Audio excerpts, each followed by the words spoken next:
Assalamualaikum warahmatullahi wabarakatuh. Perkenalkan, nama saya Sari Ramayani Fitri dengan NIM 2104230.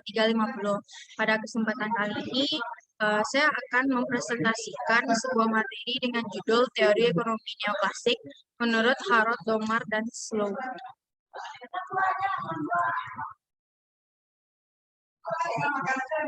Yang pertama, teori pertumbuhan ekonomi neoklasik yang dikembangkan oleh Rock R. M. Solow pada tahun 1970 dan T. W. Angsa pada tahun 1956. Teori ini berkembang berdasarkan analisis pertumbuhan ekonomi menurut pandangan klasik. Model Solow-Swan menggunakan elemen pertumbuhan penduduk, akumulasi modal, kemajuan teknologi, dan besarnya output saling berinteraksi.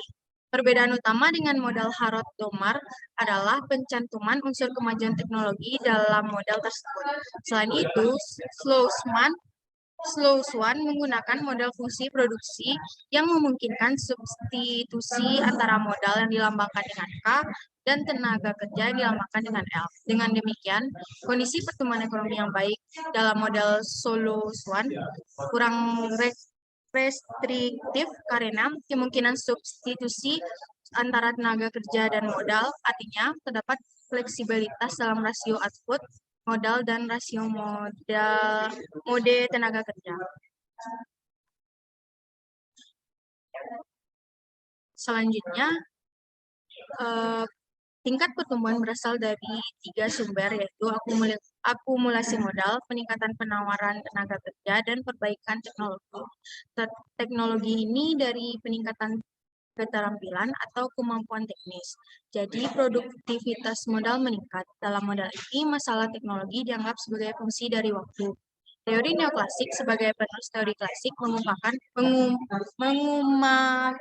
mengemukakan bahwa kondisi selalu diarahkan ke pasar yang sempurna. Selanjutnya, teori Keynesian menurut Harold Domar dikembangkan oleh dua ekonom sesudah Keynes, yaitu F.C. Domar dan R.F. Harold. Domar yang mengemukakan teorinya tersebut pertama kali pada tahun 1947 dalam jurnal American Economic Review, sedangkan Harold telah mengemukakannya pada tahun 1939 dalam Ekonomi Jurnal.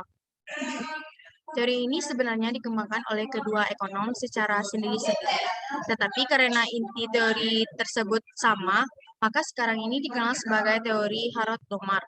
Teori neoklasik Solow-Swan, teori pertumbuhan ekonomi Solow-Swan sering disebut sebagai teori pertumbuhan ekonomi neoklasik yang terlihat pertumbuhan dari segi penawaran atau faktor produksi.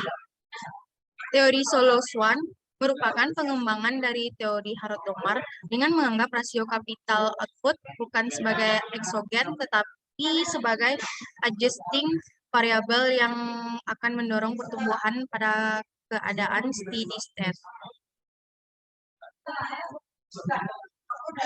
Selanjutnya, Solow mengembangkan persamaan dari Harold-Domar dengan kemungkinan adanya substitusi antara labor dan kapital dengan memegang prinsip diminishing return atas satu faktor produksi.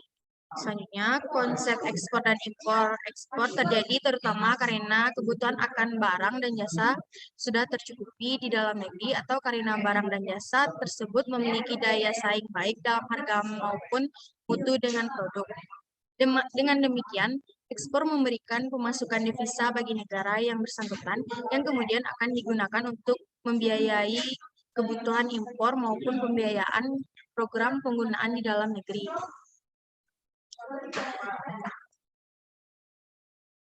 Next, pertumbuhan Harold-Domar menjelaskan mekanisme perekonomian yang mengandalkan peningkatan investasi dalam mempercepat pertumbuhan ekonomi. Model ini menyarankan bahwa setiap perekonomian pada dasarnya harus senantiasa mencadangkan sebagian dari pendapatan nasionalnya guna menambahkan atau menggantikan barang-barang modal yang telah susut atau rusak. Untuk memacu pertumbuhan ekonomi dibutuhkan investasi baru yang merupakan pertumbuhan neto terhadap cadangan modal atau capital stock. Model pertumbuhan yang klasik berikutnya yaitu model pertumbuhan Solow. Model ini merupakan pengembangan dari formulasi Herod dan Domar dengan menambahkan faktor tenaga kerja dalam persamaan pertumbuhan. Baiklah, sekian hasil presentasi saya pada kali ini. Jika terdapat kesalahan, saya meminta maaf. Terima kasih. Assalamualaikum warahmatullahi wabarakatuh.